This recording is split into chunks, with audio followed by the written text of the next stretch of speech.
மதிப்பிற்குரிய தலைமை விருந்தினர் அவர்களுக்கும் கல்வியின் அழியா செல்வத்தை அள்ளி வழங்கிக் கொண்டிருக்கும் ஆசிரிய ஆசான்களுக்கும் என் சகல சகோதர சகோதரிகளுக்கும் என் இனிய சலாம். அஸ்ஸலாமு அலைக்கும் வரஹ்மத்துல்லாஹி வபரகாத்துஹு. நான் ஒரு சிறிய ஹதீஸ் ஒன்றை கூறச் சொல்கிறேன். அன்புடைய நபி ஸல்லல்லாஹு அலைஹி வஸல்லம் قال رسول الله صلى الله عليه وسلم صل بالله وقل بيقين وقل بالحلال متفق عليه.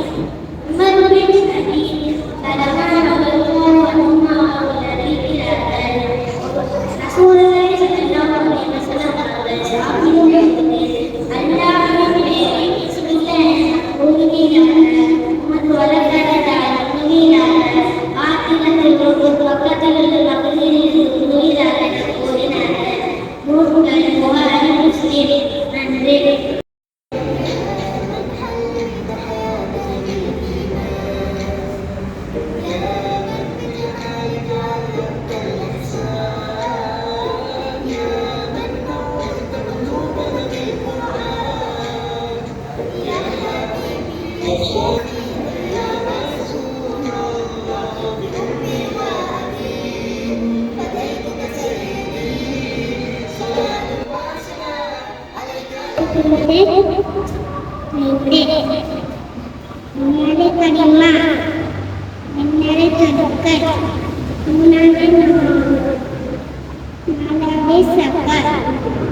enjoying delicious food, making memory and laugh.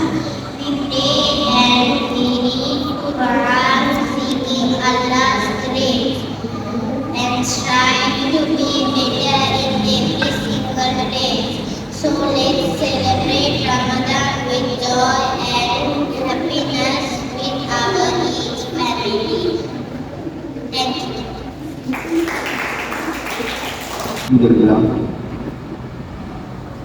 இந்த ஏற்பாடு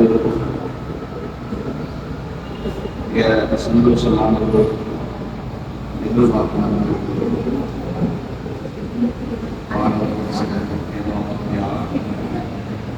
ஆசிரியர்களுடைய வழிகாட்டல் சிறுவர்களாக இருந்தாலும் அந்த இடத்தில்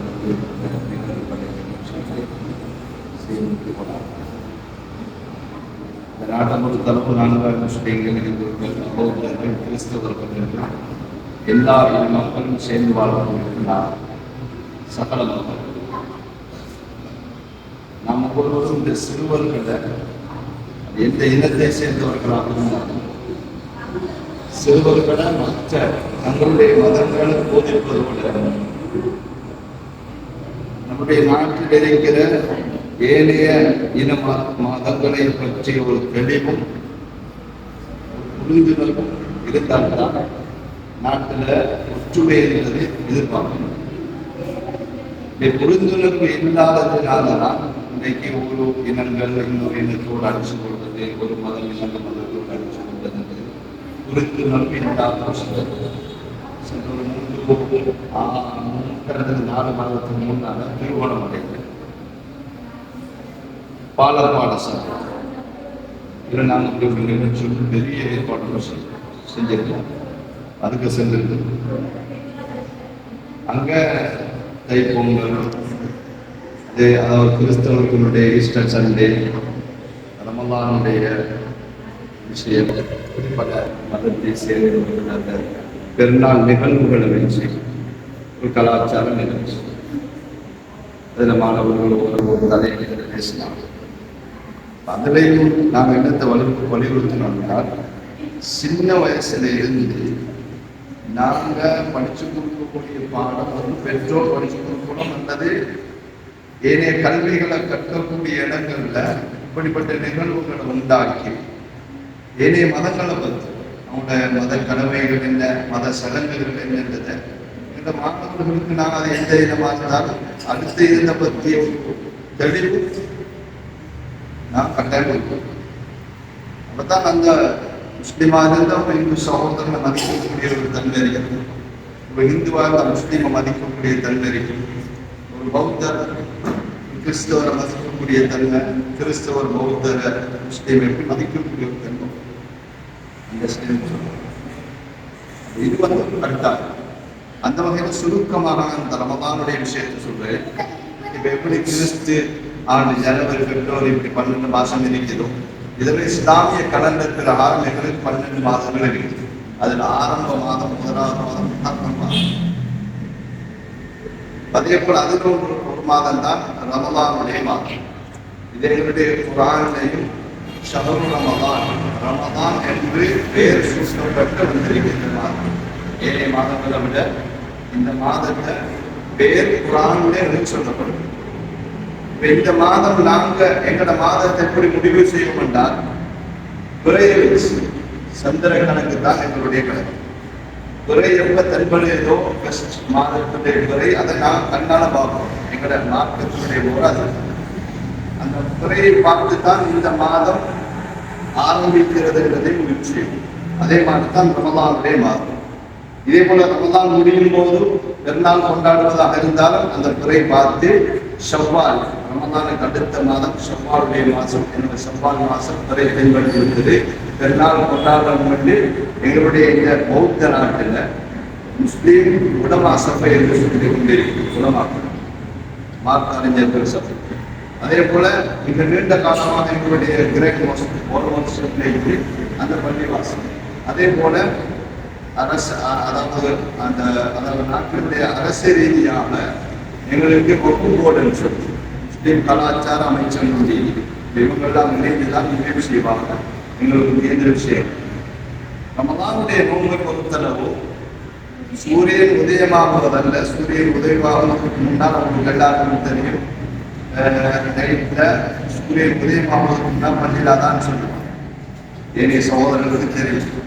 அந்த அதான் சொல்றதுக்கு முன்னால நாங்கள் என்ன செய்யணும், எங்களை சாப்பாடெல்லாம் தின்னு குடிச்சிடும். அதுக்கு முன்னால சாப்பிட முடியாது. அதே போல 5:21 6:21 அதான் சொல்லப்படும். அந்த நேரத்தில் திரும்ப தொடரும். இந்த இடப்பட்ட டைம்ல சாப்பிடுறதோ தண்ணி குடிக்கிறதோ எந்த அளவுக்கு சொன்னால் எச்சு அல்லது சளி காரம் கட்டிய கூட ஒன்றாக சேர்த்து நாங்கள் விழுங்க முடியாது. விழுகிற நோக்கம் முடியும், ஒன்றுமே இறங்கக்கூடாது. சுருக்கமாக சொன்னா எங்களுடைய அதாவது மூக்கு, கண், வாய், எங்களுடைய ஏனைய முன்பின் துவாரம், இந்த துவாரங்கள் மூலமாக அதாவது கண்ணுக்கு புலப்படக்கூடிய எந்த வஸ்தும் எங்களுடைய உடம்புக்குள்ள போகக்கூடாது. கண்ணுக்கு புலப்படக்கூடிய எந்த வஸ்தும் எங்களுடைய இந்த துவாரங்களின் மூலமாக எங்களுடைய வயிறுக்கோ மூளைக்கோ செல்லக்கூடாது. சென்றால் நோம்பு முறியும். அதே போல மற்றவங்களுக்கு அநியாயம் செய்யறது, வாயால ஏசுறது, அடிக்கிறது, இதெல்லாம் முழுமையாக தவிர்த்திருக்கு. அதே போல சில நேரம் எங்களோட ஆசைகளை பூர்த்தி செய்வோம். இந்த ஆசைகளை கூட நாங்கள் முழுமையாக கண்ட்ரோல் பண்ணிக்கொள்வோம். இந்த ரமதானுடைய நோம்பு பிடிச்சிருக்கோம். சில கட்டங்களை மீறுவோம்னு சொன்னால் எங்களுக்கு நோம்பு முடியும். இந்த நோம்பு பொறுத்தளவு நாங்க யாருக்கும் வற்புறுத்தல் இல்லை. ஒவ்வொரு பெற்றோரும் ஒரு குழந்தை 7 வயசாகிட்டால் நீங்க நோம்பு குடிங்கன்னு ஏவோணும். அதை விட மார்க்கத்தில் முறை கட்டாயப்படுத்த முடியாது. ஏவலாம், வழிகாட்டலாம். 7 வயசு 10 வயசாகி இவங்க ரமதானுடைய நோம்பு குடிக்க வேண்டும் என்று கட்டாயப்படுத்தும். இதுதான் என்னுடைய மார்க்கத்திலே ஷரியத். இதுல சில பேருக்கு விதிவிலக்கு இருக்கு. அதாவது பெண்ணை பொறுத்தளவு கற்பிணியாக இருந்தால் அல்லது பிள்ளைக்கு பால் கொடுக்கக்கூடிய ஒரு பெண்ணாக இருந்தால் இவருக்கு இந்த ரமலானுடைய மாதம் இவர் தன்னுடைய கற்புல இருக்கிற பிள்ளைக்கு ஏதாவது இடைஞ்சல் இதன் மூலமாக பாதிப்பு வரும் என்று பயந்தார்கள்.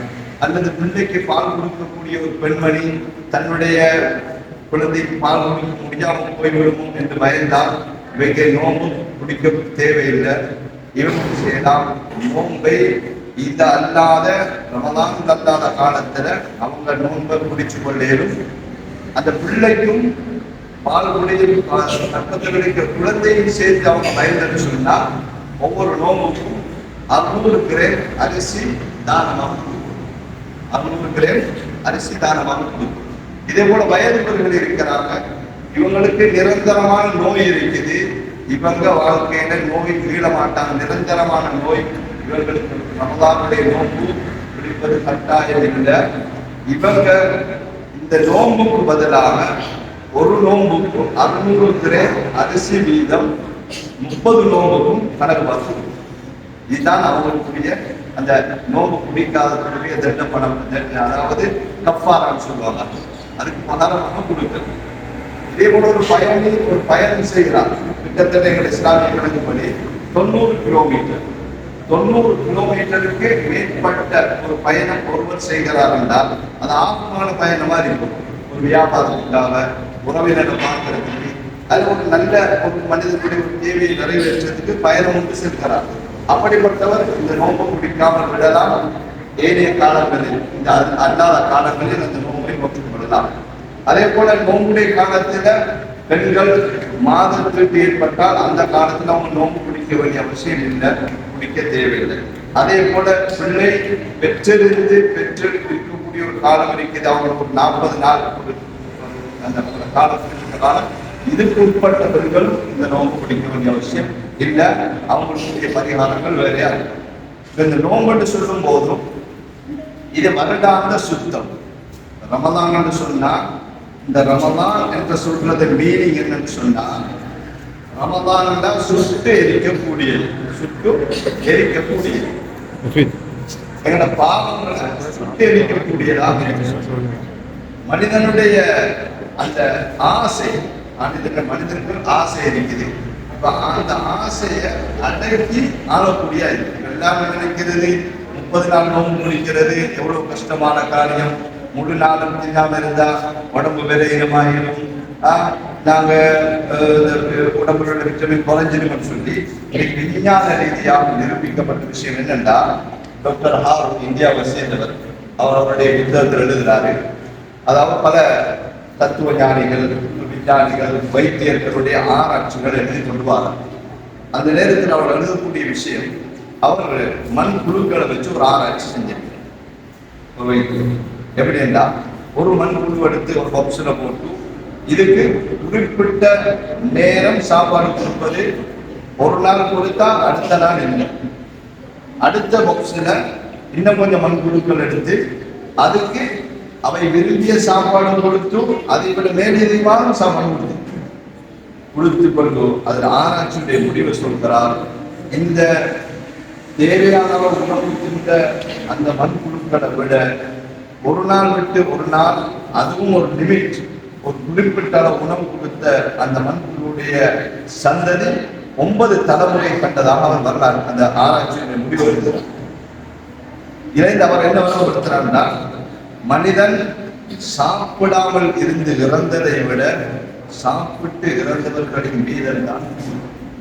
ஏன்னா இன்றைக்கு மனிதனோட நோய்க்கெல்லாம் காரணம் வயிறு, வயிறுடைய நோய்க்கெல்லாம் காரணம் வயிறு. எப்ப நாங்க வயிறை கட்டுப்படுத்துவோமோ இப்ப நோய் இல்லாத ஒரு ஆரோக்கியமான வர்க்கம் வரும். இன்றைக்கு முந்தி காலத்தில் உள்ள வயோதிபர்கள் பார்த்துங்க, இப்ப தைரியமா இருக்கிறான். இப்போ உள்ள வாக்கியர்கள் பார்த்தா வயசாளிகள் தெரியும். ஏன் இப்போ உள்ள சாப்பாட்டு முறையும் சாப்பாட்டில் உள்ள நவீன சாப்பாடுகளும் இன்றைக்கு ஒரு மோசமான ஒரு சமூகத்தினுடைய ஆரோக்கியத்தை தடுக்கக்கூடியதாக இன்றைக்கு வைத்தியர்கள் எல்லா நிலையிலும் எச்சரிக்கக்கூடிய விஷயத்தை பார்க்கணும். அதனால சுய கட்டுப்பாடு என்பது சாப்பாட்டு உணவு கட்டாயம் தேவை. எனவே இந்த நோம்பல்லாம எங்களை சித்தாந்தில ஒவ்வொரு மாதமும் பிறை 13, பிறை 14, 15 பௌர்ணமி வருது, அதுக்கு முந்தின 3 நாள். இந்த 3 நாளும் நபி ஸல்லல்லாஹு அலைஹி வஸல்லம் அவர்கள் நோன்பு பிடிப்பாங்க. இப்ப இதை வச்சு ரஷ்யாவுடைய ஒரு வைத்தியர் சொல்கிறார், அவருடைய வைத்தியர் அவரிடத்தில் வரக்கூடிய நோயாளிகளுக்கு ஒவ்வொரு மாதமும் 3 நாள் நோன்பு இருக்குமாறு இவருடைய ஓடு. ஏனென்றால் நாங்க சாப்பிட்டு அந்த கெமிக்கல் உடம்புல உள்ளுக்கு வயிற்று தான் நோய் உண்டாகும். நாங்க நோம்பு பிடிக்கும் போது அந்த அந்த மனிதனுக்கு நோய் உண்டாகக்கூடிய நிறைய சக்திகள் உள்ளது அப்படியே அழிஞ்சிடும். இது பேசுறா வைத்திய ரீதியா பேசிக்கொண்டே போகலாம். சுருக்கமான நேரம் சிறுவர்கள் அதனால விளங்கக்கூடிய நோய்க்கு சுமார் சாதாரணமாக நாங்கள் வலுப்படுத்துகிறோம். எனவே நோம்பு ஏனைய மதத்தவர்களும் இன்னைக்கு நோம்பு இருக்கிறாங்க. இந்துக்கள் இருக்கிறாங்க, கிறிஸ்தவர்கள் இருக்கிறாங்க, தெரியும். ஆனா எங்களோட நோம்பு இந்த முறைக்குத்தான் எங்களோட நோம்பு இருக்கு. காலையாக குடிக்கிறது, மாலை வரைக்கும் இருக்கிறது. கிட்டத்தட்ட கூடினது 29 நாள். 29வது நாள் தான் முறை பார்ப்போம். 29வது நாள் பிறை தென்பட்டால் அடுத்த நாள் பெருநாள். 29 பிறை தென்படவில்லை, வானமூட்டம் அறிந்திருக்கிறேன்னு சொன்னால் அதை 30வது மாசமாக பூர்த்தி செய்வோம். பூர்த்தி செய்து அதுக்கு அடுத்த நாள் நாங்கள் பெருநாள் கொண்டாடுவோம். இது எங்களுடைய இஸ்லாமிய அந்த பிறை கணக்கு பிரகாரம் தான் இந்த விவகாரங்களை செய்வோம் என்ற விஷயத்தை நான் உங்களுக்கு முன்னால அதாவது குறிப்பிட விரும்புகிறேன். அதே போல இந்த ஏற்பாடு செஞ்ச இந்த நிறுவனம், அதே போல இந்த படிக்கக்கூடிய மாணவர்கள் நல்ல ஒரு விஷயம் முன்னர் ஏற்பாடு செஞ்சிருக்கிறீர்கள். எதிர்காலத்தில் இது இவரை சிறந்ததாக இது அமைந்து கொள்ள வேண்டும், அமைவதற்கு அருள் புரிய வேண்டும் என்று சொல்லி இந்த சந்தர்ப்பத்தை எனக்கு வழங்கியதற்காக அந்த நிறுவனத்தாளர்களுக்கும் இந்த மாணவர்களுக்கும் பெற்றோர்களுக்கும் நன்றி செலுத்தியவராக எனது இந்த உரையை முடித்துக் கொடுக்கிறேன்.